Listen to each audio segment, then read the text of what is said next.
اس وقت P T I کی سیاست میں قومی اتفاق رائے کی کوئی جگہ نہیں ہے. ان کی سیاست میں اختلاف کی جگہ ہے، انتشار کی جگہ ہے، بدامنی کی جگہ ہے، عدم استحکام کی جگہ ہے، اور وہ اسی ایجنڈے پر کاربند ہے. ہمیں سمجھنا چاہیے کہ وہ عدم استحکام کا کوئی موقع نہیں جانے دیں گے، انتشار کا کوئی موقع نہیں جانے دیں گے، امن و امان خراب کرنے کا کوئی موقع نہیں جانے دیں گے، لیکن اس کے الٹ جو ہے کوئی مثبت کام کے لیے وہ تیار نہیں.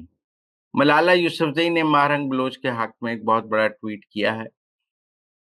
ہمیں شروع سے پتا ہے کہ مہرنگ بلوچ ایک انٹرنیشنل لابی کا حصہ ہیں، وہ انٹرنیشنل لابیسٹ ہیں، اور وہ بیرونی ایجنڈے پہ زیادہ کام کرتی ہیں، پاکستانی ایجنڈے پہ کم کام کرتی ہیں.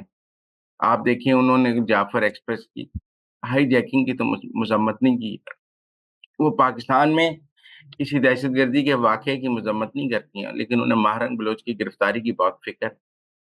انہیں جو سیکیورٹی فورسز کے لوگ شہید ہوتے ہیں ان کی فکر نہیں ہے. وہ ان کے ساتھ اظہار یکجہتی نہیں کرتی، لیکن وہ مہرنگ بلوچ اور بی ایل اے کے ساتھ اظہار یکجہتی کرتی ہیں.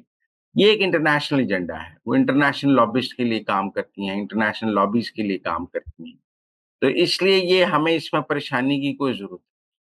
ان کو وہ اپنے کام پہ ساتھ چل رہی ہیں. جب وہ دہشت گردوں کے خلاف تھی، اس وقت انٹرنیشنل ایجنڈا دہشت گردوں کے خلاف، اس وقت انٹرنیشنل لابیز دہشت گردوں کے خلاف تھی. آج وہ کہیں نہ کہیں بلوچستان میں دہشت گردوں کے ساتھ نظر آ رہی ہیں.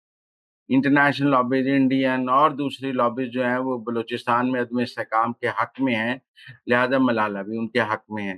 تو میرے خیال میں ملالہ اپنے انٹرنیشنل ہینڈلرز کو خوش کرنے کے لیے مہرنگ کے حق میں ٹویٹ کر رہی ہیں، جو اپنی جگہ افسوسناک ہے. ملالہ نے یہ ٹویٹ کر کے کوئی پاکستان میں اپنے لیے نیک جذبات پیدا نہیں کیے. ان کے اس ٹویٹ سے کوئی پاکستانی خوش نہیں ہے. ان کے اس ٹویٹ سے ان کے کوئی محب وطن ہونے کا سرٹیفکیٹ نہیں ملا ہے. انہیں پاکستان نے بہت عزت دی ہے، پاکستان نے ہمیشہ اون کیا ہے، پاکستان نے ان کے لیے ہمیشہ بہت کام کیا ہے. میرے خیال میں انہیں اس موقع پر پاکستان کے ساتھ کھڑے ہونا چاہیے. انہیں اس موقع پر اس طرح کی اختلافی بات نہیں کرنی چاہیے. سردار اختر مینگل صاحب نے کہا ہے کہ وہ کوئٹہ تک لانگ مارچ کریں گے. دیکھیں، سردار اختر مینگل صاحب بھی جعفر ایکسپریس کے ہائی جیکنگ کی مذمت کرنے کو تیار. وہ بھی اس وقت بی ایل اے کے ساتھ کھڑے نظر آتے ہیں. وہ بھی اس وقت دہشت گردوں کے ساتھ کھڑے نظر آتے ہیں. ویسے تو ان کے خاندان کا دہشت گردی سے ایک تعلق رہا ہے، لیکن وہ ان کا پولیٹیکل فیس رہے ہیں، اور اب وہ مکمل ٹیررسٹوں کے ساتھ کھڑے ہیں. ان کی ساری گفتگو ٹیررسٹوں کے لیے ہے، ان کی ساری سیاست دہشت گردوں کے لیے ہے. اور آپ دیکھیں نا جی، آپ 6 دفعہ ممبر بنے ہیں قومی اسمبلی کے، صوبہ پارلیمنٹ کے. 6 دفعہ آپ نے پاکستان کے آئین کی پاسداری کا حلف اٹھایا ہے. ایک دفعہ کا نہیں مان ہوتا. اور آپ پاکستان کے آئین کے خلاف روز باتیں کرتے ہیں. آپ پاکستان کے خلاف روز باتیں کرتے ہیں. آپ یہ بتائیں کہ آپ 6 دفعہ ممبر پارلیمنٹ بنے ہیں، آپ کے والد وزیر اعلیٰ رہے ہیں، آپ سب کچھ رہے ہیں، آپ نے اپنے علاقے کے لیے کیا کیا؟ کوئی جواب نہیں. آپ کا علاقہ کیوں محرومیوں کا شکار ہے؟ آپ کے علاقے میں سڑکیں کیوں نہیں ہیں؟ آپ نے کیوں نہیں بنائی؟ آپ کے علاقے میں یونیورسٹی کیوں نہیں ہے؟ آپ کے علاقے میں اچھا اسپتال کیوں نہیں ہے؟ آپ اس کا جواب دینا. اتنے عرصے سے آپ نے پاکستان کی ریاست کے ساتھ سیاست کی ہے، وسائل لیے ہیں، اور یہ جب آپ کو ضرورت ہو تو آپ دبئی چلے جاتے ہیں. یہ دبئی کے پیسے کہاں سے آتے ہیں؟ میرے خیال میں سردار اختر مینگل، مہرنگ بلوچ، یہ سب ایک ہی سکے کے دو رخ نہیں ہیں. ایک ہی سکے کا ایک ہی رخ ہے. میں ان کو one and the same thing سمجھتا ہوں. مہرنگ بلوچ ہو، سردار اختر مینگل ہو، یہ سب اس وقت بی ایل اے کے سیاسی سہولت کار ہیں. یہ بی ایل اے کی سیاسی سہولت کاری کر رہے ہیں. ان کو پتہ آپریشن ہو گیا. یہ آپریشن روکنے کے لیے پولیٹیکل ٹیررسٹ ایکٹیویزم کر رہے ہیں. دہشت گردوں کے لیے سیاسی سہولت کاری اور سیاسی پولیٹیکل ایکٹیویزم کر رہے ہیں. انسانی حقوق کے نام پر دہشت گردوں کا تحفظ کرنا چاہتے ہیں.